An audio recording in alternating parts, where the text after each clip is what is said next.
تو جس شخص کے دل میں آخرت کا غم ہوگا نا، یاد رکھیں اللہ تعالیٰ اس کے دنیا کے تمام انزائٹیز، سوروز، ٹاسک کو نپٹا لیں گے۔ اللہ کے نبی نے فرمایا، اور ایک اور حدیث سناؤں، کمال کی حدیث ہے، مجھے جب بھی دنیا کی فکر پریشان کرتی ہے نا، صحت کی فکر ہو، مال کی ہو، اولاد کی ہو، جب بھی کسی چیز کی فکر ہو، میں اس حدیث کو یاد کر لیتا ہوں، اور وہ حدیث ہے من کانت الدنیا ہمہ، جس کا ہم اور غم یہ دنیا کی زندگی ہوئی، فرق اللہ علیہ امرہ، اللہ اس کے تمام کام بکھیر دیتے ہیں، وجعل فقر بین عینیہ، اور فقیری کو، پاورٹی کو اس کی آنکھوں کے سامنے رکھ دیتے ہیں۔ all what he fears is poverty، کہ میں غریب نہ ہو جاؤں، میں فقیر نہ ہو جاؤں، میرا یہ گھر مجھ سے چلا نہ جائے، میرا بزنس لاس میں نہ آ جائے، اور میرے سے مال سارا چلا نہ جائے، اور میں سڑک پہ نہ آ جاؤں۔ ساری زندگی وہ غربت سے ڈرتا رہتا ہے اور اس پہ ہی گزار دیتا ہے۔ وَلَمْ يَأْتِهِ مِنَ الدُّنْيَا إِلَّا مَا كُتِبَ لَهُ، اور دنیا اس کے پاس اتنی ہی آتی ہے جتنی اس کے لیے پہلے سے لکھی ہوئی تھی۔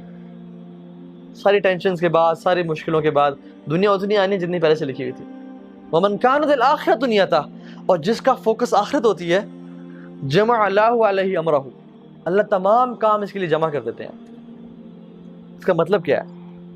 بندہ گاڑی میں نکلا، اس کے 5 کام تھے، گھنٹے 2 گھنٹے میں سارے کام ہو گئے۔ کوئی شخص ملا، کوئی جاننے والا مل گیا، کسی بندے نے کال کیا، یار آپ پریشان نہ ہو، میں آپ کا کام ہی کر دوں گا، اور وہ انسان کام کر کے 2-3 گھنٹے میں فارغ ہو گیا۔ ہی ہیز ٹائم فار عبادات، he has time for his family, he has time for his physical جو ایکٹیویٹیز کے لیے، اللہ تعالیٰ اس کے کام سنبھال لیتے ہیں۔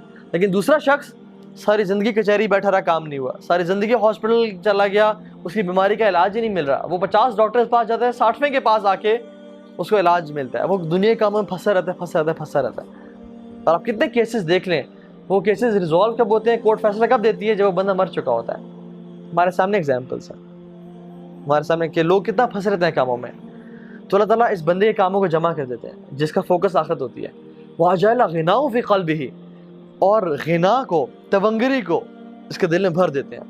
اس بندے کو ڈر ہی نہیں ہوتا کہ مال کہاں سے آئے گا، اس کے پاس مال آتا ہے، یہ خرچ کرتا ہے، مال آتا ہے، یہ خرچ کرتا ہے، اور یہ محنت کرتا ہے دنیا کے لیے، لیکن اس کو فکر کے ساتھ ہی نہیں رہ رہا ہوتا۔ اللہ کے نبی کو دیکھیں آپ، سبحان اللہ، ایک شخص آیا، اس نے رسول اللہ مجھے کچھ دیں، میں بہت غریب ہوں، میں اسلام قبول کرنا چاہتا ہوں۔ تو اللہ کے نبی نے ایک پہاڑی پہ کھڑے ہوئے تھے اور کہا کہ یہ 2 پہاڑوں کے بیچ میں جو یہ ویلی ہے نا، اور اس میں جتنی بکریاں وہ سب تمہاری ہیں۔ اب وہ ویلی بھری تھی بکریوں کے ساتھ۔ وہ کہتا ہے اللہ اکبر، اسلام قبول کیا اور اپنے بندوں کے پاس گیا، قوم کے بندوں کے پاس، اور کہتا ہے کہ لوگوں محمد پہ ایمان لے آؤ، کیونکہ یہ وہ شخص ہے جو فقیری سے کبھی نہیں ڈرتا۔ اللہ کے نبی نماز سے سلام پھیرا، گھر گئے، اچانک سے گھر گئے اور واپس آئے۔ صحابہ کہ رسول اللہ آپ اچانک سے گھر کیوں گئے، خیریت؟ تو نے کہا میرے گھر میں کچھ دینار پڑے ہوئے تھے سونے کے، میں چاہتا تھا کہ میں ان کو کسی کو دے دوں۔ اللہ کے نے فرمایا کہ اگر میرے پاس احد پہاڑ کے برابر بھی سونا ہوتا نا، احد پہاڑ کے برابر، تو میں 3 دن سے زیادہ نہ لیتا اور سب کو خرچ کر دیتا۔ This is how generous he was، لوگوں میں بانٹتے دیتے۔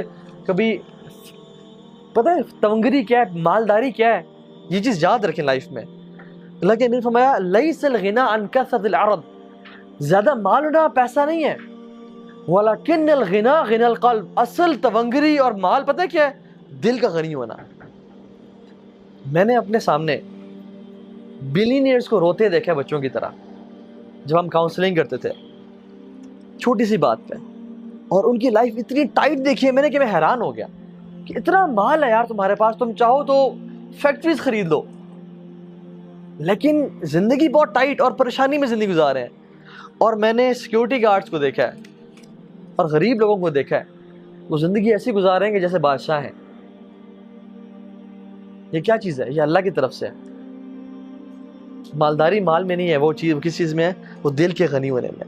تو اللہ تعالیٰ اس بندے کے نا جس کا فوکس آخرت ہوتا ہے اس کو غنی کر دیتا ہے، لیکن جس کا جو دنیا کے مسائل میں پڑا رہتا ہے صرف، اچھا اس کا مطلب بالکل نہیں ہے، جان لیں میں بار بار کہہ رہا ہوں کہ دنیا کے معاملات تو چھوڑ دیں، بھرپور محنت کریں، ورک ریئلی ہارڈ، اور اپنے لیے اچھا کمانے کو، لیکن do not compromise on the hair after.